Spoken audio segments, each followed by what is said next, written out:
CGI DY Chandrachud और chief election commissioner Rajiv Kumar अब आमने सामने हो गए हैं, क्योंकि सीजीआई के सवाल पर जो बेहुदा जवाब चुनाव आयोग ने दिया है, साफ कह दिया है कि मेरी मर्जी, मैं नहीं जारी करूंगा चुनावी डेटा, जो करना है कर लो। अब ये मामले ने एक अलग मोड़ ले लिया है। दोस्तों, चुनावी डेटा के साथ छेड़छाड़ क्यों किया जा रहा है मालूम है आपको? इससे कैसे मोदी शाह को फायदा होगा मालूम है आपको? वोटिंग में अगर 0.1% की बढ़ोतरी होती है तो 1 से 2 सीटों का हेरफेर भी संभव है। ऐसे में चुनावी डेटा को छिपाने का असली खेल एक्सपोज हो गया है। उस हिसाब से इस चुनाव में अब तक 200 सीटों के साथ खिलवाड़ हो चुका है।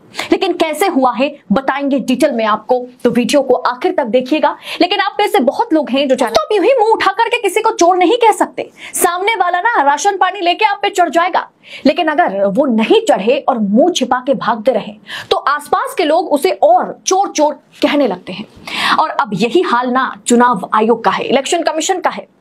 दोस्तों, सावधान रहे। चुनाव आयोग ने साफ कह दिया है कि वो 17C का डेटा जारी करने से उन्हें कोई फोर्स नहीं कर सकता, क्योंकि कानून में, संविधान में ऐसा कोई प्रावधान नहीं है, कोई लीगल मैंडेटरी ये नहीं है जिसके तहत चुनाव आयोग को फॉर्म 17C को जारी करना होगा, चुनावी डेटा को रिलीज करना होगा। अब सोचिए, ये जवाब चुनाव आयोग आपको, हमको नहीं दे रहा। ये जवाब चुनाव आयोग ने सीजीआई डीवाई चंद्रचूड़ को दिया है, सुप्रीम कोर्ट को दिया है, क्योंकि 2 दिन पहले चुनावी डेटा देर से क्यों रिलीज किया जा रहा है। ये मामला जब सुप्रीम कोर्ट पहुंचा तो सीजीआई चंद्रचूड़ की खंडपीठ ने यह सवाल उठाया था कि चुनाव आयोग फॉर्म 17C जारी क्यों नहीं कर रहा है। और अब सीजीआई को राजीव कुमार जवाब दे रहे हैं कि कानूनी तौर पर कोई मैंडेट नहीं है कि हम 17C पब्लिक करें, जारी करें, हमारी मर्जी, हम नहीं करेंगे डेटा जारी। दोस्तों, कैसे 50 से 100 सीटें बीजेपी के खाते में डालने की कोशिश अब की जा रही है, और अब तक जो है कम से कम 200 सीटें भारतीय जनता पार्टी के खाते में डाला गया है। यह सवाल विपक्ष उठा रहा है और इस पर प्रूफ हम आपको देंगे। अगर चुनावी डेटा में, जैसे मैंने आपसे कहा कि 0.1% की बढ़ोतरी होती है तो 1 से 2 सीटों का हेरफेर हो जाता है। ऐसे में चुनावी डेटा को छुपाने का असली खेल बेपर्दा हो गया है। यह सवाल तो उठ ही रहा है कि जब वोटिंग डेटा, ये voter turnout data form 17A जब लाइव है, 17C का डेटा जब लाइव डेटा है, तो कैसे इसमें बढ़ोतरी हो सकती है? दी वायर की इस रिपोर्ट को गौर से देखिए। दी 40 Lok Sabha seats BJP own in 2019 with less than 50,000 margin, माने 2019 में भाजपा ने 50,000 से कम अंतर से सीटें जीती 40 लोकसभा सीटों पर। अब इस रिपोर्ट का जो ओरिजिनल रिपोर्ट है, जो इन डिटेल रिपोर्ट है, उसे जरा गौर से देखिए। दोस्तों, आप देख पाएंगे कि भारतीय जनता पार्टी जो है 181 वोटों के अंतर से चुनाव जीती है। अगर खुंटी की बात की जाए, जहां अर्जुन मुंडा जो है वो भारतीय जनता पार्टी के उम्मीदवार थे, वो 1445 वोटों से चुनाव जीते थे। वहीं दोस्तों, अगर बर्धमान दुर्गापुर की बात की जाए, वहां पर भारतीय जनता पार्टी महज 2400 वोटों से भारतीय जनता पार्टी ने चुनाव जीती थी। वहीं मेरठ की बात की जाए तो मेरठ में भारतीय जनता पार्टी जो है वो 4729 वोटों से जीती थी, यानी मार्जिन बहुत कम है। रोहतक की बात करें तो 7500 वोटों की मार्जिन से भारतीय जनता पार्टी वहां पर चुनावी जीत दर्ज की थी। वहीं बात अब करते हैं लद्दाख की, तो लद्दाख में महज 10,000 वोटों से भारतीय जनता पार्टी जीती थी। कन्नौज की बात की जाए तो 12,000 वोटों से भारतीय जनता पार्टी जीती थी। सुल्तानपुर की बात की जाए तो भारतीय जनता पार्टी यहां पर महज 14,000 वोटों से जीती थी।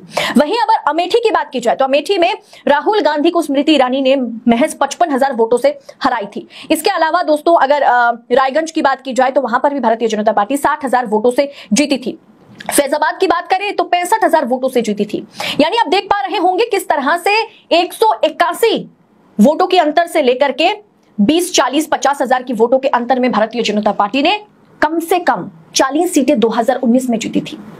ऐसी 40 सीटें बीजेपी ने 2019 में तो जीती थी, जहां मार्जिन बहुत कम था।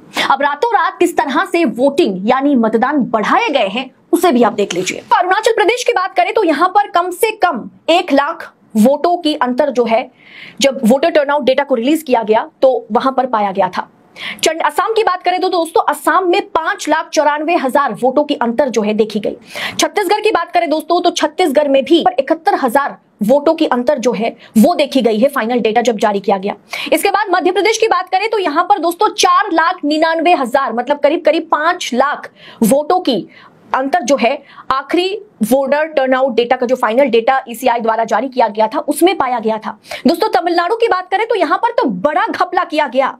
अब देखिए दोस्तों, यहां पर करीब 46 लाख 7.53% की बढ़ोतरी हुई है वोटर टर्नआउट डेटा में, और कुल संख्या जो है वो है 46,93,745 वोटों का मार्जिन यहां पर देखा गया। पश्चिम बंगाल की बात की जाए तो यहां पर भी करीब 2,44,000 का अंतर देखा गया है।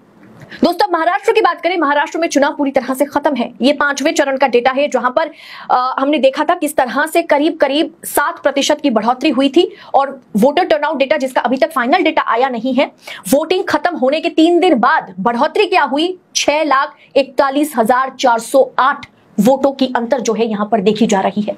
ऐसे में अब तक दोस्तों 1 करोड़ से अधिक मतदान बढ़ाए गए हैं। 2 चरण और बाकी है। 5वें चरण का फाइनल वोटर टर्नआउट डेटा आना बाकी है। इसमें कम से कम 1 करोड़ और बढ़ाए जाएंगे। अगर 50,000 वोटों की अंतर से 1 सीट बीजेपी निकाल लेती है तो सोचिए 2 करोड़ वोटों की अंतर से बीजेपी कितनी सीट निकाल लेगी। ऐसे में 400 क्या, बीजेपी तो 500 भी पार कर जाएगी, क्योंकि चुनाव आयुक्त तो मोदी शाह के गोद में बैठे हुए हैं। झूठ पर सवाल उठाने वाला कोई नहीं है। गोदी मीडिया मोदी के इशारे पर थिरकती हुई नजर आ रही है। ईवीएम नहीं दोस्तों, इस बार मोदी की अगर जीत होती है तो चुनावी डेटा में बढ़िया तरीके से धांधली के जरिए, धांधली के कारण मोदी की जीत होगी। फिलहाल ये डेटा ने इतना तो साफ कर दिया कि हर एक राज्य में लाखों करोड़ वोटिंग का जो परसेंटेज है, वोटिंग का जो डेटा है उसे बढ़ाया गया। लाखों वोट दोस्तों रातों रात चुटकी में बढ़ाए गए, और जिसका असर जो है कंस्टिट्यूएंसी पर पड़ेगा। अब देखिएगा, अगर फ्री एंड फेयर इलेक्शन होता है, मैं बार बार आपसे कहती हूं, लेकिन ये सब देखकर इतना तो साफ हो गया कि इस चुनाव को आप पारदर्शी, निष्पक्ष, फ्री एंड फेयर इलेक्शन नहीं कह सकते हैं, और इसकी जिम्मेदारी जो है वो चुनाव आयोग और मुख्य चुनाव आयुक्त राजीव कुमार पर जाता है। और इस पर अब सुप्रीम कोर्ट में राजीव कुमार ने कह दिया है कि नहीं, 17C का डेटा देना हमारी मर्जी है, हमारी मर्जी होगी तो देंगे, नहीं मर्जी होगी तो नहीं देंगे। अब सुप्रीम कोर्ट में क्या वाकई सीजीआई चंद्रचूड़ राजीव कुमार पर वो ही डंडा चलाएगा जो उन्होंने एसबीआई पर चलाया था? यही देखना कल यानी 24 मई को, यही देखना बाकी है। फिलहाल इस पूरे विषय पर आप अपनी राय, अपनी टीका टिप्पणी जरूर लिखिएगा। किस तरह से भारतीय जनता पार्टी के खाते में 200 से 250 सीटें कम से कम बढ़ाने की कोशिश की गई है वोटर टर्नआउट डेटा में गड़बड़ी करके, उसका खुलासा अब आपके सामने है। अब खुद सोचिएगा, इस पर आपकी राय क्या होगी? आप इस पूरे विषय को किस तरह से देखते हैं? क्या आप मानेंगे कि लोकतंत्र का सबसे बड़ा पर्व चुनाव निष्पक्ष तरीके से हो रहा है? ये तो पूरी की पूरी धांधली की रिपोर्ट जो है सामने है। आप इस वीडियो को आगे फॉरवर्ड जरूर कीजिएगा, शेयर जरूर कीजिएगा, तभी सच और झूठ के बीच का पर्दा जो है वो पर्दाफाश होगा। इस वीडियो में फिलहाल इतना ही। आजाद मीडिया को अपना भरपूर सपोर्ट दीजिए, देशनीति को अपना सपोर्ट दीजिए। बहुत बहुत शुक्रिया। जय हिंद, जय भारत।